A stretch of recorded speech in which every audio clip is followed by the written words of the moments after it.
पुण्यं प्रयच्छ परमां परिभावयामि। कोमलं कूजयन् वेणुं श्यामलोऽयं कुमारकः वेदवेद्यं परं ब्रह्म भासतां हृदये मम। कूजन्तं राम रामेति मधुरं मधुराक्षरम् आरुह्य कविता शाखां वन्दे वाल्मीकिकोकिलं। निगमकल्पतरोर्गलितं फलं शुकमुखादमृतद्रवसंयुतं पिबत भागवतं रसमालयं। मुहुरहो रसिका भुवि भावुकाः तृणादपि सुनीचेन तरोरपि सहिष्णुना अमानिना मानदेन कीर्तनीय सदा हरि। नारायणाखिल गुरो भगवन्नमस्ते शिवाय नमः शिवलिंगाय नमः। तन्मे मनः शिव संकल्पमस्तु सर्वे भवन्तु सुखिनः। श्रीराम जय राम जय जय राम।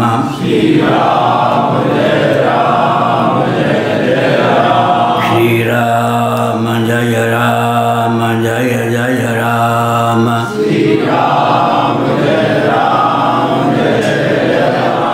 श्रीराम जय राम जय जय राम। श्रीराम जय राम जय जय राम। धर्म की अधर्म का प्राणियों में विश्व का गोमाता की गोहत्या भारत सर्वभूत हृदय धर्म सम्राट श्री स्वामी करपात्री जी महाराज की, श्री जगन्नाथ महाप्रभु की, श्री बलभद्र महाप्रभु की, भगवती सुभद्रा देवी की, चक्र सुदर्शन महाभाग की। हर हर महादेव। गोविंद जय जय गोपाल जय जय गोविंद जय जय गोपाल जय जय राधा रमण हरि गोविंद जय जय राधा रमण हरि गोविंद जय जय। श्री कृष्ण गोविंद हरे मुरारे। श्री कृष्ण गोविंद हरे मुरारे। हे नाथ नारायण वासुदेव। हे नाथ नारायण वासुदेव। गोविंद जय जय गोपाल जय जय गोविंद जय जय गोपाल जय जय राधा रमण हरि गोविंद जय जय राधा रमण हरि गोविंद जय जय गोविंद जय जय गोपाल जय जय गोविंद जय जय गोपाल जय जय राधा रमण हरि गोविंद जय जय राधा रमण हरि गोविंद जय जय गोविंद जय जय गोपाल जय जय गोविंद जय जय गोपाल जय जय राधा रमण हरि गोविंद जय जय राधा रमण हरि गोविंद जय जय। श्री वृंदावन बिहारी लाल की जय। नमो माधव्य शंभो शिव शिव शिव शिव शिव शिव नारायण नारायण नारायण। आत्मानं यही ना 40। आत्मानं चेद्विजानीयात् परं ज्ञानधुताशय किमिच्छन् कस्य वा हेतुर्देहं पुष्णाति लम्पटः। उपनिषद भी है, पंचदशी का श्लोक भी है, पाठांतर। आत्मानं चेद्विजानीयाद् अयमस्मीति पुरुषः किमिच्छन् कस्य वा कामाय, ये सब यहाँ किमिच्छन् कस्य वा हेतु देहं पुष्णाति लम्पटः महत्वपूर्ण वचन है। किमिच्छन् कस्य कामाय शरीर मन संज्वरेत, इस पर इसकी बहुत व्याख्या है पंचदशी नामक ग्रंथ। आत्मानं चेद्विजानीयात् परं ज्ञानधुताशयः किमिच्छन् कस्य वा हेतुर्देहं पुष्णाति लम्पटः।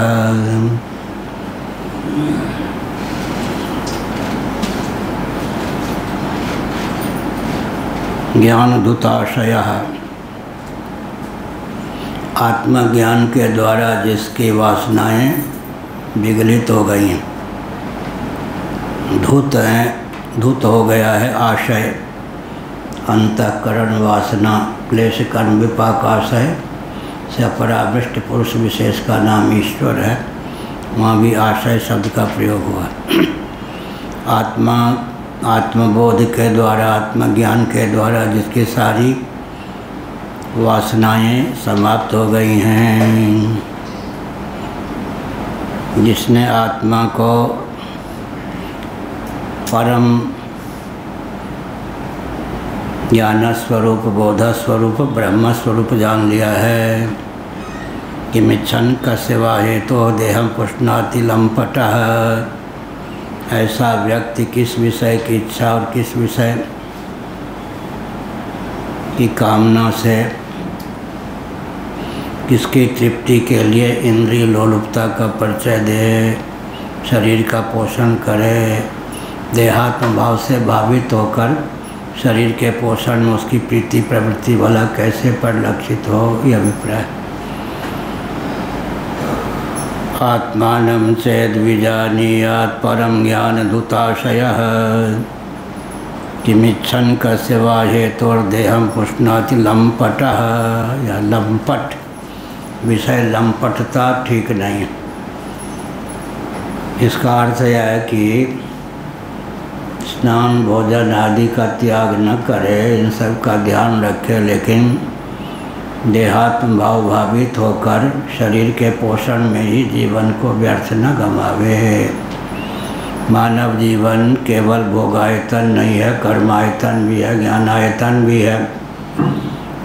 मानव जीवन की सार्थकता को ध्यान में रखकर ही देश, इंद्रिय, प्राण, अंतःकरण का पोषण करना चाहिए, यह अभिप्राय। सृष्टि की संरचना का जो प्रयोजन है, मानव जीवन की सार्थकता जिसमें सन्निहित है, उसे समझकर ही जीवन यापन करना चाहिए। पुरुषार्थ चतुष्टय की सिद्धि सृष्टि की संरचना का प्रयोजन है। श्रीमद्भागवत 10:87-2 बुद्धिन्द्रिय मन प्राणान जनानाम असजत प्रभो मात्रार्थम च भवार्थम च आत्मने कल्पनाय च। महासर के प्रारंभ में सच्चिदानंद स्वरूप करुणा वर्णालय सर्वेश्वर ने अकृतार्थ प्राणियों को कृतार्थता का अवसर प्रदान करने की भावना से उन्हें देहेंद्रिय प्राणांतकरण से युक्त जीवन प्रदान किया, ताकि वे अर्थ, काम, धर्म और मोक्ष संज्ञक पुरुषार्थ चतुष्टय को सिद्ध कर सकें। इसलिए सृष्टि की संरचना के प्रयोजन को ध्यान में रखकर, मानव जीवन की सार्थकता को ध्यान में रखकर विषय भोग में रुचि हो। केवल विषय लंपटता से जीवन व्यर्थ जाता है। या हमने कहा कि मानव जीवन कर्मायतन भी है, भोगायतन भी है, ज्ञानायतन भी है। केवल भोग भोगने में इसका उपयोग और विनियोग उचित नहीं। कर्मायतन भी है यह, और ज्ञानायतन भी है, क्योंकि देहेंद्रिय प्राणांतकरण उस स्तर का हम लोगों को प्राप्त है कि हम चाहें तो भगवत तत्व का श्रवण कर सकते हैं, मनन कर सकते हैं, ध्यान कर सकते हैं। भगवत तत्व के विज्ञान के प्रभाव से जन्म और मृत्यु के अनादि अजस्र परंपरा का आत्यंतिक उच्छेद कर सकते हैं। गीता के 5वें अध्याय के अनुसार यही वत्यर्जिता सर्वो ये साम्य स्थितम मनः निर्दोषम समम ब्रह्म तस्मात् ब्रह्मण ते स्थिता। उन्होंने जीवन काल में ही पुनर्भव पर विजय श्री प्राप्त कर ली, जिनका मन सकल सदोष विषम अनात्मा प्रपंच से उपरत होकर निर्दोष और सम परमात्मा तत्व में, ब्रह्म तत्व में या भगवत तत्व में समाहित हो गया। यही वितर्जिता सर्गा उनके द्वारा जीवन काल में ही सर्ग माने पुनर्भव पर विजय श्री प्राप्त कर ली। ये साम्य स्थितम मनः निर्दोषम समम ब्रह्म। जगत सदोष विषम है। दो शब्दों में ही अनात्मा प्रपंच का परिचय देना हो तो क्या कहेंगे? सदोष विषम। दो शब्दों में ही आत्म तत्व, भगवत तत्व या परमात्मा तत्व या ब्रह्म तत्व का निरूपण करना हो तो क्या कहेंगे? निर्दोष और सम। सदोष विषम जगत है, निर्दोष और सम परमात्मा। सकल सदोष विषम अनात्मक प्रपंच से मन को कर्षित कर निर्दोष सम परमात्मा में सन्निहित करने पर पुनर्भव पर विजय श्री संभव है। सबसे योद्धा कौन है? भगवान शंकराचार्य ने मणिरत्न माला प्रश्नोत्तरी नामक ग्रंथ में लिखा। क्या लिखा? किसका जन्म लेना सार्थक है? जैसे पुनर्न जन्म, जिसने पुनर्जन्म पर विजय श्री प्राप्त कर ली, जन्म का पर्यवसान जन्म में नहीं होना है, उसका जन्म लेना सार्थक है। अनंत कोटि ब्रह्मांड में असंख्य प्राणी प्रतिक्षण जन्म लेते हैं, परंतु प्रामाणिक रीति से विचार करने पर यह प्रश्न उठता है कि किसका जन्म लेना सार्थक है? यस्य पुनर्न जन्म। जो जन्म को जीत लेने की भावना से जन्म लेते हैं, पुनर्भव पर विजय श्री प्राप्त करने में समर्थ होते हैं, उन्हीं का जन्म लेना सार्थक है। अनंत कोटि ब्रह्मांड में असंख्य प्राणी प्रतिक्षण देह त्याग करते हैं, मरते हैं, परंतु प्रामाणिक रीति से विचार करने पर किसका मरना सार्थक होता है? यस्य पुनर्न मृत्यु। तो मरने के लिए नहीं मरता। न रहे बाँस न बने बाँसुरी, न बने बाँसुरी न बजे बाँसुरी। जब जन्म ही नहीं होगा आगे तो मरने का नंबर भी कहाँ से आएगा? जन्म मृत्यु जरा व्याधि दुख दोष का दर्शन करें इनमें। आत्मानम चेत विजानीयात। लेकिन बड़ी विचित्र बात है, बच्चा भी होता है, चिड़िया उड़ के आई, क्या है? सामने वाला क्या है, क्या है, क्या है, ऐसा नहीं कहता मैं कौन। इसलिए रमन जी का ग्रंथ है, वो छत्तीसगढ़ वाले रमन नहीं, जिनको लोग रमन महर्षि कहते हैं। तो who I am, that I am, who I am, मैं कौन, हु आई एम वाले रमन जी। मैं कौन स्वयं वस्तु स्थिति है कि आत्मा साक्षात अपरोक्ष है, स्वप्रकाश है। आत्म जिज्ञासा होती भी नहीं है। अनात्म वस्तुओं को लेकर ही व्यक्ति जिज्ञासा संपन्न होता है, और अनात्म वस्तुओं की जिज्ञासा का अंत कभी हो नहीं सकता है। एके साधे सब सधे, सब साधे सब जाए। अगर आत्म तत्व को जान ली तो सबका ज्ञान पूरा हो गया। कस्मिन् विज्ञाते सर्वमिदं विज्ञातम भवति। एकस्मिन् विज्ञाते सर्वमिदं विज्ञातम भवति। आत्मा को जान लिया तो सबका ज्ञान पूरा हो गया। आत्मा को नहीं जाना तो एक एक घटक का ज्ञान भी पूरा नहीं हुआ। मिट्टी को जान लिया तो घटाधिकारियों का सामान्य रीति से ज्ञान हो ही गया। आत्मा को जान लिया तो सबके मौलिक स्वरूप का ज्ञान हो ही गया। क्योंकि जगत क्या है? चिदाश्रित है, चिद्विलास है, चिन्मय है, चिन्मात्र है। 4 चरणों में पहले समझना चाहिए जगत चिदाश्रित है। ऐसी निष्ठा परिपूर्ण हो जाए तो जगत चिद्विलास है, या निष्ठा परिपूर्ण हो जाए तो जगत चिन्मय है, या निष्ठा परिपूर्ण हो जाए तो मयट प्रत्यय का प्रयोग विकारार्थक नहीं, प्राचुर्यार्थक नहीं, लक्षणों से मात्रार्थक है। जगत चिन्ह मात्र है, जगत चिदाश्रित है। पहले इस पर विचार करना चाहिए। फिर जगत चिद्विलास है। तुलसीदास जगत चिद्विलास को बूझत बूझत बूझे। जगत चिदाश्रित है, फिर चिद्विलास है, चिन्मय है। तद्वत देहोपि चिन्मय है, उपनिषद का वचन है। और अपरोक्षानुभूति नामक ग्रंथ में भी यह वचन सन्निहित है। भगवत पाद शिवावतार शंकराचार्य के द्वारा विरचित अपरोक्षानुभूति हिंदी अनुवाद सहित गीता प्रेस से प्रकाशित है। निरिध्यासन के 15 अंगों का उस ग्रंथ में वर्णन है। बहुत अद्भुत ग्रंथ, छोटा सा ग्रंथ होने पर भी बहुत महत्वपूर्ण है।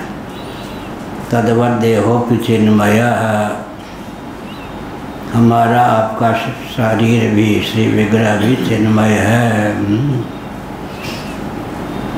भूतों के द्वार से सही, पंचभूतों के द्वार से ही परम उपादान तो शरीर का ब्रह्म ही सिद्ध है।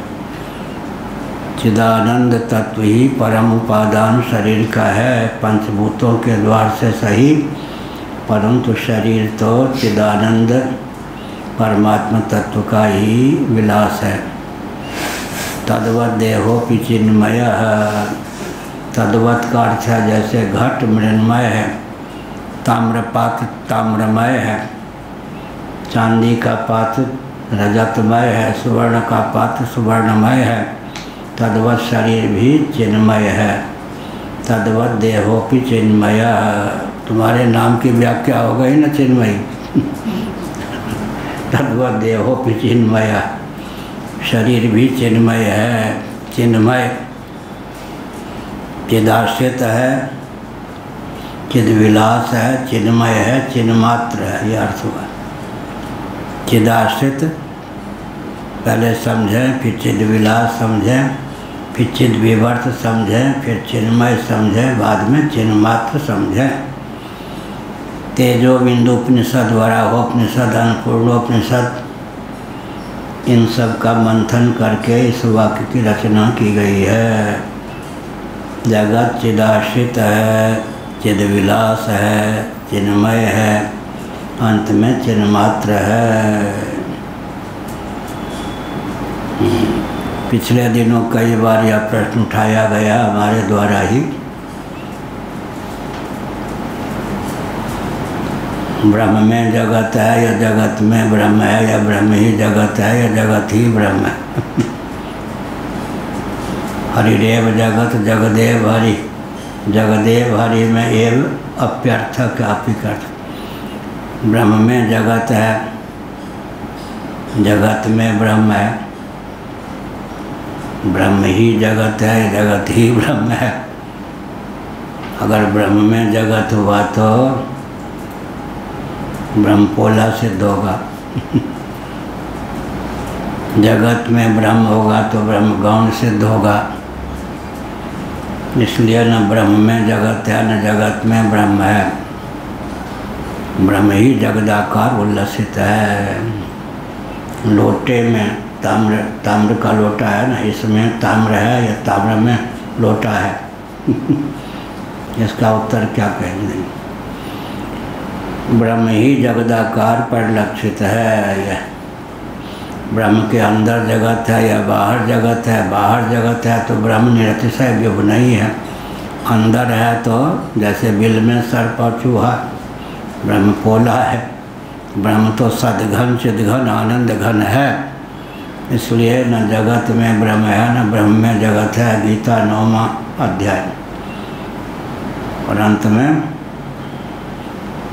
ब्रह्म ही जगदाकार उल्लसित है, जैसे ताम्र ही पात्राकार उल्लसित है, रजत चांदी ही रजत पात्राकार उल्लसित है। इसी प्रकार इस प्रकार का ज्ञान जिसको हो जाता है वह जीवन में ही कृतार्थ हो जाता है। जन्म और मृत्यु के अनादि अजस्र परंपरा का आत्यंतिक उच्छेद करने में समर्थ सिद्ध है वह। यही वितर्जिता सर्वो ये साम साम्य स्थितम मनः निर्दोषम समम ब्रह्म तस्मात् ब्रह्म स्थिता। यह चेद वेदीदथ सत्यमस्ति न चेद यह वेदीन महति विनष्टि। श्रुति ने कहा, पूज्य गुरुदेव कहते थे, धर्म सम्राट कटपाटी जी महाभाग, लाभ का लोभ और हानि का डर व्यक्ति को अप्रमत्त बनाए रखता है। एक थी कोई इंदिरा गांधी, उन्होंने इमरजेंसी लागू किया। उस समय जितने ऑफिसर थे सब समय पे पहुंचने लगे, बाध्य हो गए। लाभ का लोभ और हानि का डर व्यक्ति के जीवन में प्रमाद नहीं पलने देता। विवेक के बल पर काम करने वाले तो बहुत कम होते हैं। महाभारत में लिखा है कि सन्यासियों को भी उनके मौज मस्ती या मन पर ही छोड़ दें, पाप करने लग जाएंगे। कितने ऐसे व्यक्ति होते हैं जो बिना लोभ और भय के विवेक के बल पर ही अनुशासित रहें। इसलिए राजदंड बहुत आवश्यक है। राजदंड का दुरुपयोग नहीं होना चाहिए। सज्जनों को उत्पीड़ित करने, दुर्जनों को संरक्षित करने में राजदंड का उपयोग नहीं होना चाहिए। लेकिन दंड नीति जब का दुरुपयोग होता है या दंड सो जाता है तो विप्लव हो जाता है। अराजक तत्वों को प्रश्रय देने में, संतों को उत्पीड़ित करने में दंड नीति का उपयोग होना गलत है। या लेकिन दंड नीति ना हो तो फिर क्या हो, सब उन्मत्त हो जाएं। विवेक के बल पर ही जीवन यापन करने वाले, ट्रैफिक मैन ना हो तो रोज़ 50 दुर्घटना हो एक शहर में। ट्रैफिक मैन यातायात का संयम करने वाला व्यक्ति ना हो। जो कार वाले हैं, मोटरसाइकिल वाले हैं, पदयात्री हैं, साइकिल वाले हैं, उनके विवेक पर ही छोड़ दिया जाए तो कितनी दुर्घटना होगी। ऐसे ही दंड नीति आवश्यक है। राजा की दंड नीति सुप्त हो जाती है, सारी व्यवस्था असंतुलित हो जाती है। और दंड नीति का राजा दुरुपयोग करता है। विधर्मियों के शासनकाल में देशभक्त देशद्रोही गिने जाते थे और देशद्रोही पुरस्कृत होते थे। होता था चंद्रशेखर आज़ाद, भगत सिंह, ये सब देशद्रोही गिने गए लोग। जो देशभक्त थे उनको देशद्रोही गिना गया आजकल। जो वर्णाश्रम को मानते हैं उनको आजकल संकीर्ण विचार का माना जाता है। अभी भी देश स्वतंत्र कहाँ है, सैद्धांतिक धरातल पर। कई बार हमने कहा कि जाति धर्म कुल धर्म तो शाश्वता। गीता के पहले अध्याय में अर्जुन का वचन है, अकाट्य सिद्धांत है यह। जाति धर्म कुल धर्म शाश्वत है, सनातन है। उसके स्वरूप को, स्वभाव को, प्रभाव को समझकर क्रियान्वित करने की आवश्यकता है। उसे विकृत अवलुप्त करने की आवश्यकता नहीं है। और जितने राजनेता हैं, रोटी बेटी की मर्यादा के समय तो जाति धर्म को कोसते हैं, चुनाव के अवसर पर जाति धर्म चिल्लाते हैं। अब चिल्लाएंगे, 6-7 महीने बाद चुनाव होगा। कई प्रांतों में कुछ महीने में ही चुनाव होगा। तो रोटी बेटी की मर्यादा के समय जाति धर्म कुल धर्म को कोसना, चुनाव के समय जाति धर्म कुल धर्म का आलम्बन लेना अनुचित है। चुनाव के समय आलम्बन न लो, रोटी बेटी की मर्यादा के समय आलम्बन लो, लेकिन उल्टे ही हो गया। जाति धर्म कुल धर्म च शाश्वता, कुल धर्म सनातना। यह एक कौन थे आरएसएस वाले जिन्होंने कहा मनवादी? शेषाद्री जी नागपुर में मिले, बातचीत हुई। उन्होंने कहा महाराज मुझे विश्वास हो गया कि आप मनवादी नहीं हैं। हमने बड़े जोर से डांट दिया, बेचारे कांप गए। हमने कहा हम मनवादी हैं, यही मनवादी का लक्षण है। मनवादी इतने उदार नहीं होते। हमने कहा किसने कहा? मनु के नाम पर भ्रम फैलाया गया। मनुस्मृति का जिन्होंने अध्ययन नहीं किया वो कहते आप भी मनवादी हैं क्या? मन संकीर्ण विचारधारी। पहली बात तो यह है, जो मनु को नहीं मानेगा तो मानव कहलाएगा? मनु की संतान परंपरा का नाम ही तो मानव है। मनु को गाली देना अपने पूर्वज को ही गाली देना हुआ है। दूसरी बात है, मनु शब्द का अर्थ क्या है? मंत्र। क्या हुआ हरियाणा वाले? मनु शब्द का अर्थ क्या है? मंत्र। हाँ वही तो मैं सोचना, जंतर मंतर, सकूटर सकूल, ठीक मंत्र का मंत्र।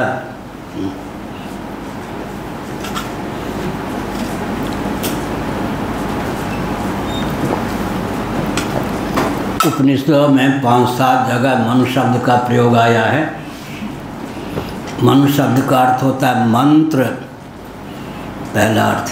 दूसरा अर्थ होता है मंत्रार्थविद।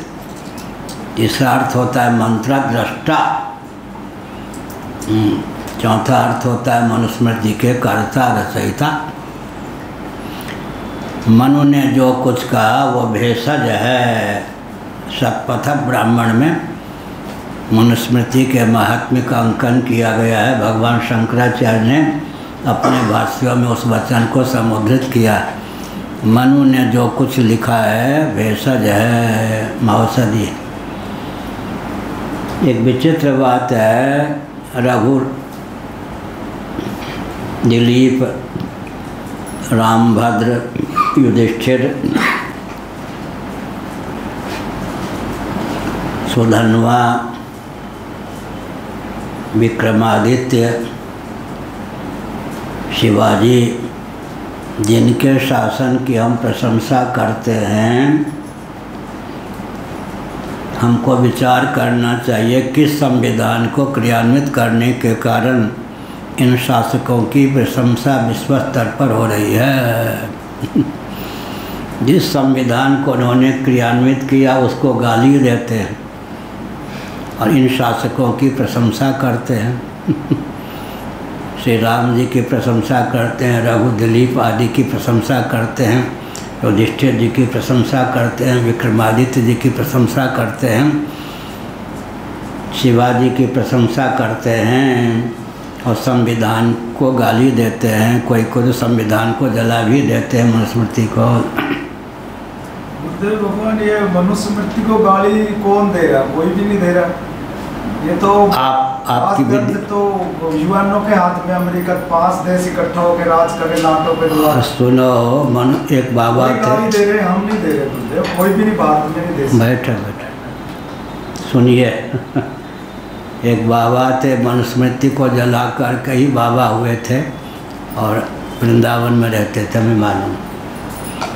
अब नहीं देते हैं ना, जब से हम लोगों ने मनुस्मृति के स्वरूप और महात्म्य का वर्णन किया। आपको नहीं मालूम है, मुक्तानंद एक बाबा मनुस्मृति को जला, देखा होगा ना, मुक्तानंद थे एक बाबा। बाद में श्री वामदेव महाराज के संपर्क में आए, हमारे संपर्क में। मनुस्मृति को जलाकर फाड़ कर ये बाबा हुए थे। अज्ञान के कारण ऐसा होता है। तो मनु ने जो कुछ कहा वो भेषज है। गीता प्रेस ने अच्छा किया कि दूसरा अध्याय जो मनुस्मृति का है हिंदी अनुवाद सहित उसे प्रकाशित किया, पाठ्य पुस्तकों में रखा। केवल विद्यार्थी हिंदी अनुवाद सहित दूसरे अध्याय मनुस्मृति का अध्ययन कर लें, बहुत मेधा शक्ति होगी, संयत जीवन होगा। गीता प्रेस ने मनुस्मृति का दूसरा अध्याय सरल हिंदी में प्रकाशित किया है। शंकराचार्य महाराज ने लिखा अपने भाष्यों में कि वैदिक वाङ्मय का तात्पर्य अपूर्वार्थ धर्म और ब्रह्म में सन्निहित है। धर्म और ब्रह्म का ज्ञान मनुस्मृति के द्वारा होता है। मनुस्मृति का पहला अध्याय 12वां अध्याय ब्रह्म का प्रतिपादक, मध्य के जो 10 अध्याय हैं मनुस्मृति के वो क्या हैं? धर्म के प्रतिपादक हैं। मनुस्मृति में 12 अध्याय हैं। प्रथम अध्याय और अंतिम 12वां अध्याय, ये जो 2 मनुस्मृति के अध्याय हैं ये ब्रह्म के प्रतिपादक हैं। भगवत तत्व के मध्य के 10 अध्याय हैं वो धर्म के प्रतिपादक हैं। और क्या बोलना चाहिए जिससे व्यक्ति इन ग्रंथों का समादर करें? शिक्षा, रक्षा, अर्थ और सेवा के प्रकल्प सदा संतुलित रहें, जनसंख्या सदा संतुलित रहे, हर व्यक्ति की जीविका जन से सुरक्षित, हर व्यक्ति का जीवन दुर्व्यसन मुक्त हो, मातृशक्ति, स्त्रियों के शील सुरक्षित रहें। इन सब दृष्टियों से मनवादी शास्त्र सम्मत जो वर्णाश्रम धर्म है उसका अनुपालन अपेक्षित है। सबके मुँह बंद हो जाएंगे सुनकर क्या क्या कहा। शिक्षा, रक्षा, अर्थ और सेवा के प्रकल्प सदा संतुलित रहें।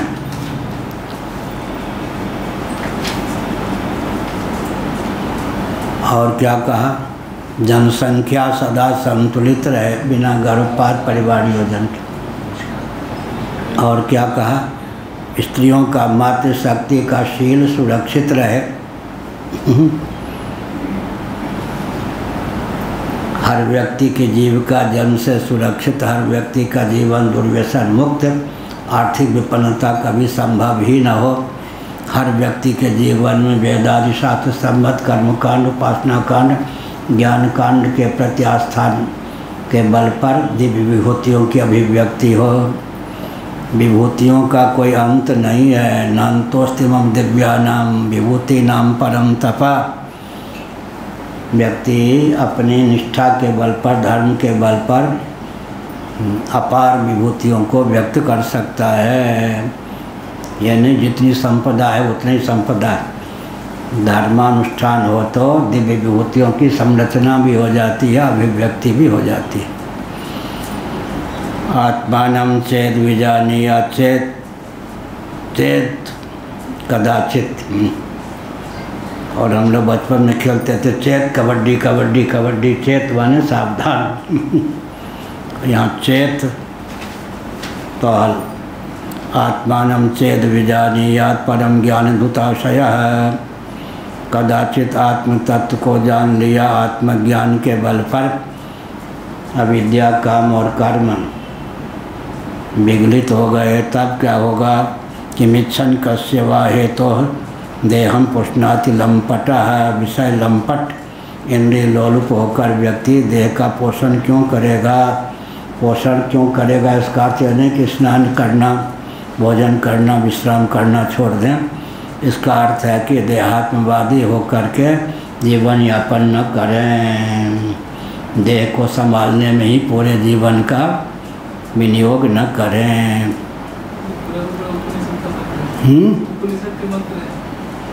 किमिच्छन कस्य कामाय शरीर मन संज्वरेत बृहदारण्यक। पंचदशी में एक प्रकरण में इसकी व्याख्या है यह।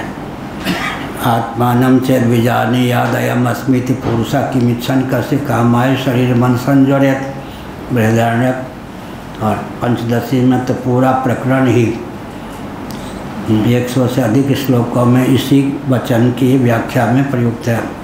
आत्मानं चेद विजानीयात्। विजानीयात् कौन? चिदाभास की 7 अवस्थाओं का वर्णन इसी श्लोक से।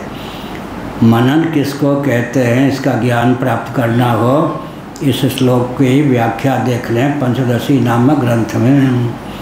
आत्मानं चेद विजानीयात् अयम् अस्मीति पुरुषः किमिच्छन् कस्य कामाय शरीर मन संज्वरेत। इतना गंभीर मनन होगा विद्यारण्य स्वामी जी का।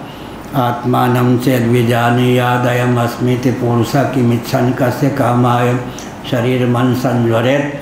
इससे चिदाभास को निकाल लिया, उसकी 7 अवस्थाओं का वर्णन कर दिया। अज्ञान, आवरण, विक्षेप, परोक्ष ज्ञान, अपरोक्ष ज्ञान, शोकापगम, निरंकुशा तृप्ति, आत्मानं चेद विजानीयात्, आत्मा को जाने, कौन जाने? चिदाभास। मनन किसको कहते हैं? मनन की क्षमता कैसी होनी चाहिए? अगर यह रहस्य जानना हो तो पंचदशी में जो आत्मानं चेद विजानीयात् अयम अस्मीति पुरुषः किमिच्छन् कस्य कामाय शरीर मन संज्वरेत्, इस बृहदारण्यक वचन की व्याख्या की गई है 300 से अधिक श्लोक तक। उससे सिद्ध होता है कितना मनन के द्वारा कितना निकलता है। चक्रवृद्धि व्याज को भी मात करने की क्षमता वाला व्याज। हम लोग बचपन में गणित पढ़ते थे तो एक ऐसा ब्याज का प्रकरण आया, तो चक्रवृद्धि ब्याज से भी द्रुत गति से ब्याज पैदा कर दे। ऐसे ही एक ही वचन आत्मानं चेद विजानीयात्, इसका कितना मनन किया होगा ग्रंथकार ने। 300 से अधिक श्लोकों में इसकी व्याख्या कर दी। मनन इसको कहते हैं। आत्मानं चेद विजानीयात् परम ज्ञान धुताशयः किमिच्छन् कस्य, देवघर है, आजकल झारखंड में है, पहले बिहार में था। रामचरितमानस पर अनुसंधान करने, रिसर्च करने वाले कुछ लोग आए तो भारतीय मूल के थे। उनकी निंदा में तात्पर्य नहीं है, घटना सत्य है। झटपट काम करके दे दिया थीसिस। एक व्यक्ति का अटक गया, काम करते रहा। लोगों ने पूछा तुम्हारा थीसिस प्रबंधक ग्रंथ पूरा ही नहीं हो रहा। लक्ष्मण रेखा क्या थी, इस पर विचार कर रहा हूँ। क्या लक्ष्मण जी ने रेखा खींची ना, आज भी कहते लक्ष्मण रेखा।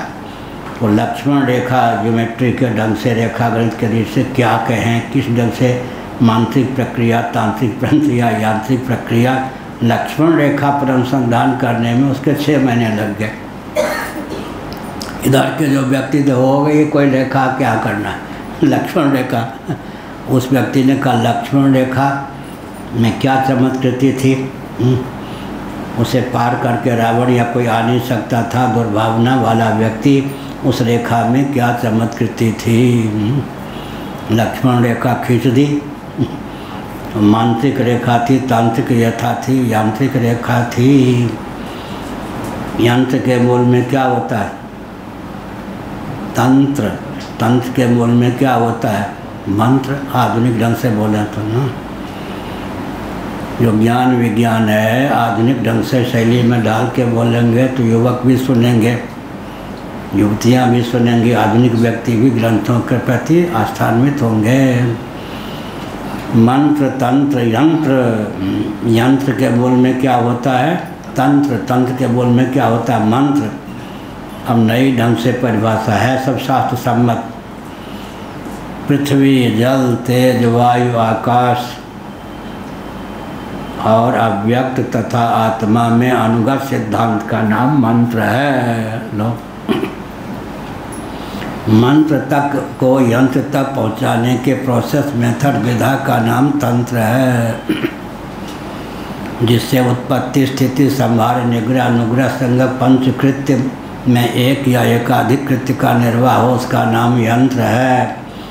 वैकल्पिक प्रज्ञा शक्ति, प्राण शक्ति से समन्वित यंत्र का नाम महायंत्र है। समय की बचत, श्रम की बचत, सहयोगी की बचत,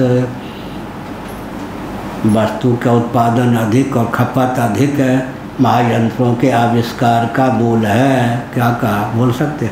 भाषा की कठिनाई होगी। अनुगत सिद्धांत का नाम मंत्र हो गया। अनुगत सिद्धांत, गुरुत्वाकर्षण आदि के जो अनुगत सिद्धांत हैं उन्हीं का नाम मंत्र हो गया। मंत्र माने पृथ्वी, जल, तेज, वायु, आकाश, अव्यक्त आत्मा में जो अनुगत सिद्धांत उन्हीं का नाम हो गया मंत्र। परिभाषा अपनी गढ़ी हुई है शास्त्र सम्मत।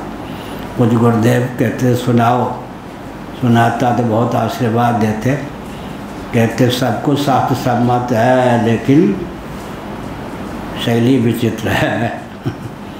शास्त्र विरुद्ध तुम नहीं लिखते हो लेकिन शैली बहुत विचित्र है। विचित्र है मैंने दर्शन विज्ञान व्यवहार से समन्वित। मंत्र का अर्थ क्या किया? अनुगत सिद्धांत, पृथ्वी जल तेज वायु आकाश, अव्यक्त और आत्मा में अनुगत सिद्धांत का नाम हो गया मंत्र। सो गए तो हरियाणा हो गया तंत्र। मंत्र को यंत्र तक पहुंचाने के जो प्रोसेस पे मेथड विधा उसका नाम हो गया तंत्र। और यंत्र का अर्थ क्या होता है? उत्पत्ति स्थिति संहार निग्रह अनुग्रह। संज्ञक पंचकृत्य में एक या एक से अधिक कृत्य का निर्वाह जिससे हो उसी का नाम हो गया यंत्र। महायंत्र किसको? जिसमें वैकल्पिक प्रज्ञा शक्ति, प्रज्ञा माने बुद्धि, प्रज्ञा शक्ति प्राण शक्ति का आधान कर दिया जाए उसका नाम होता है महायंत्र। महायंत्र के प्रवर्तन का मौलिक सिद्धांत क्या है? आवश्यकता आविष्कार की जननी है। समय की बचत, सहयोगी की बचत, श्रम की बचत, उत्पादन अधिक, खपत अधिक, इन 5 भावनाओं से भावित व्यक्तियों ने महायंत्रों का आविष्कार किया। महायंत्र प्रवर्तनम मनुस्मृति 1163 में महायंत्रों के प्रवर्तन पर शासन तंत्र का दायित्व है कि प्रतिबंध रखे, नहीं तो महायंत्रों के गर्भ से विभीषिका निकलेगी। जैसे कि आजकल ऊर्जा के स्रोत पृथ्वी पानी प्रकाश पवन महायंत्रों के प्रचुर आविष्कार प्रयोग के कारण अत्यंत कुपित क्षुब्ध हो गए हैं। इनके चपेट में आकर चंद्रमा की सतह भी कई मीटर धंस गई है। चंद्रयान 3, यहाँ का प्रभाव चंद्रमा पर भी पड़ता है। वायु पुराण में चंद्रमा की संरचना किस प्रकार हुई है उसका बहुत बढ़िया उल्लेख है। चंद्रयान भेजा गया, अच्छी बात है। अनुसंधान भी हो रहा है, गुफा में व्यक्ति भी दिखाई पड़ रहे हैं। लेकिन हमने आज प्रातःकाल बताया था उपनिषदों के अनुसार क्या ऊपर कौन कौन लोग होते हैं। मनुष्य लोग कैसे ऊपर? मनुष्य गंधर्व होते हैं, फिर गंधर्व होते हैं, फिर पितर होते हैं, फिर देवता होते हैं, फिर देवराज इंद्र होते हैं, फिर देवगुरु बृहस्पति होते हैं, फिर ब्रह्मा होते हैं। ये सब विभाग है ऊपर के लोकों में। तैत्तरीय उपनिषद में इन सब तथ्यों का वर्णन है। 5 मिनट और रह गए। आत्मानं चेद विजानीयात् परम ज्ञान धुताशया कि मिच्छन का सिवा हेतुर्देहम पुष्णाति लंपटा। अर्थात जीवन यापन के लिए ही सारा समय लगा दिया तो व्यर्थ गया। जीविका की उपेक्षा मत कीजिए, पर ध्यान रखिए जीविका जीवन के लिए हो, कहीं जीवन ही जीविका के लिए न हो जाए। जीविका है जीवन के लिए, जीवन है जीवन धन जगदीश्वर की अभिव्यक्ति या प्राप्ति के लिए। जन्म व मृत्यु के अनादि अजस्र परंपरा का अत्यंतिक उच्छेद मानव जीवन का लक्ष्य है। सृष्टि की संरचना का प्रयोजन भी यही है। सृष्टि की संरचना के प्रयोजन को क्रियान्वित करने की क्षमता से संपन्न अस्मदादि मनुष्यों का जीवन है। उसमें भी भारत कर्मभूमि है, केवल भोग भूमि नहीं है। इसलिए कर्मभूमि को केवल भोग भूमि बना देना, कर्मायतन जो मनुष्य शरीर है इसको केवल भोगायतन बना के रख देना उचित नहीं, अनुचित है। यह इतनी सुविधा नहीं चाहिए कि धरती का विलोप हो जाए। इतनी वेदना न सहे, इतना कष्ट न मिले कि धरती का विलोप हो जाए। धरती माने धैर्य। धरती का अर्थ क्या है? धृत्या यया धारयते मनः प्राणेन्द्रिय क्रिया। देहेंद्रिय प्राणांतःकरण की क्रिया को धारण करने वाली अंतःकरण की शक्ति विशेष का नाम धृति है। धृति की परिभाषा हो गई। धृत्या यया धारयते मनः प्राणेन्द्रिय क्रिया। इस वचन के आधार पर धृति की परिभाषा बना ली गई। अंतःकरण की वह क्षमता शक्ति विशेष जो देहेंद्रिय प्राणांतःकरण को धारण करने वाली हो उसी का नाम धृत्या है। धृत्या यया धारे धृति है। धृत्या यया धारयते मनः प्राणेन्द्रिय क्रिया योगेन व्यभिचारिण्या धृति सा पार्थ सात्विकी है। धैर्य धैर्य का विलोप हो जाए, इतनी सुविधा नहीं चाहिए, इतनी वेदना नहीं चाहिए कि धैर्य का ही विलोप हो जाए। दोनों बीच में जीवन यापन होना चाहिए। इतनी सुविधा नहीं चाहिए कि थोड़ी सी हवा चले तो छुई मुई शरीर हो जाए। सर्दी गर्मी वर्षा को तनिक भी सहने की क्षमता नहीं, आजकल यही हो गए। तो यह हुआ छुई मुई वाला। क्योंकि धैर्य की पराकाष्ठा हो तब व्यक्ति क्या करता है, कैवल्य मोक्ष की भावना से भावित अपने जीवन को बना पाता है। कहाँ लिखा पंचदशी में, धैर्य की पराकाष्ठा हो। धैर्य की पराकाष्ठा का अर्थ क्या हुआ? भोर भुवा स्व महाजन तप सत्यम अतल वितल रसातल महातल पाताल।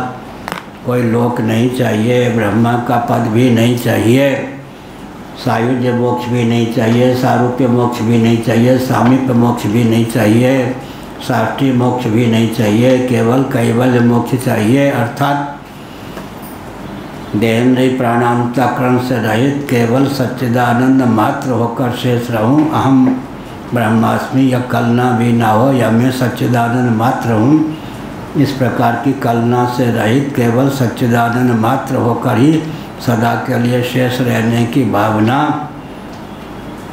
बहुत बड़ा धैर्य चाहिए ना। धृति की पराकाष्ठा हो तो कैवल्य मोक्ष चाहिए, उससे कम धृति हो तो युज्य चाहिए, उससे कम धृति हो तो सालोक्य सारूप्य सामीप्य साक्षी मोक्ष चाहिए, उससे कम धृति हो तो स्वर्ग चाहिए, उससे भी कम धैर्य हो तो जीवन काल में बुढ़ापे तक कम से कम हाथ पांव चल सके इतना संयम चाहिए।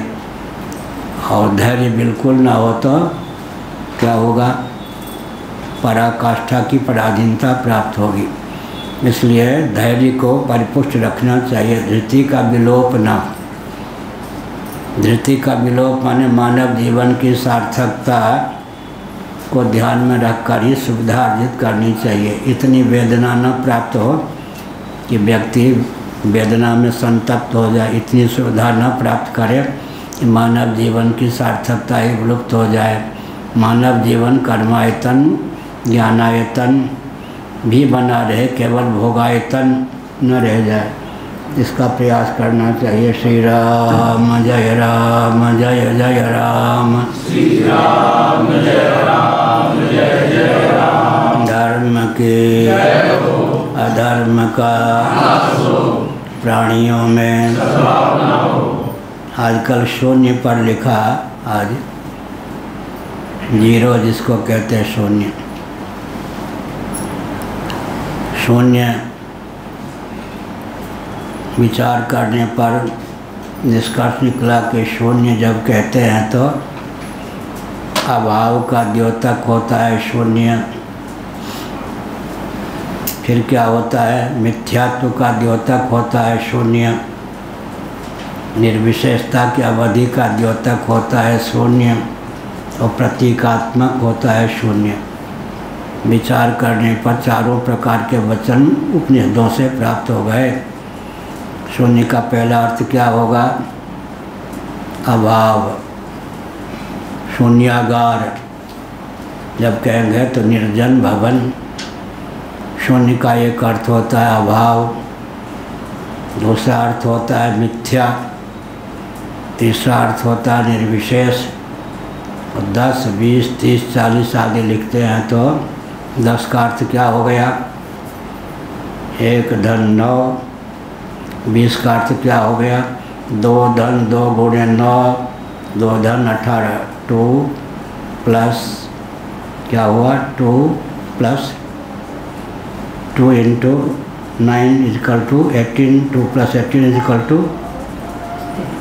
20, 12 या 20, 20 यह हुआ। तो आज शून्य पर विचार किया। शून्य के कितने अर्थ हो गए? शून्य माने अभाव हो गया। शून्य का अर्थ हो जाता है निर्विशेष है। शून्य का अर्थ होता है मिथ्या। शून्य का अर्थ जो होता है 1 2 3 4 5 6 7 8 9, इनके आगे जब शून्य लगा देते हैं तो दाही स्थानापन्न अंक से गुणित 9 जो होगा उसको जोड़ देंगे तो मान निकल आएगा 10 बने 1 धन ब्रैकेट में 1 गुणे 9 अर्थात 1 धन 9 बराबर 10 20 बने। 2 धन ब्रैकेट में क्या करेंगे 2 गुणे 9 बराबर 18 20 ऐसे यह अर्थ निकला।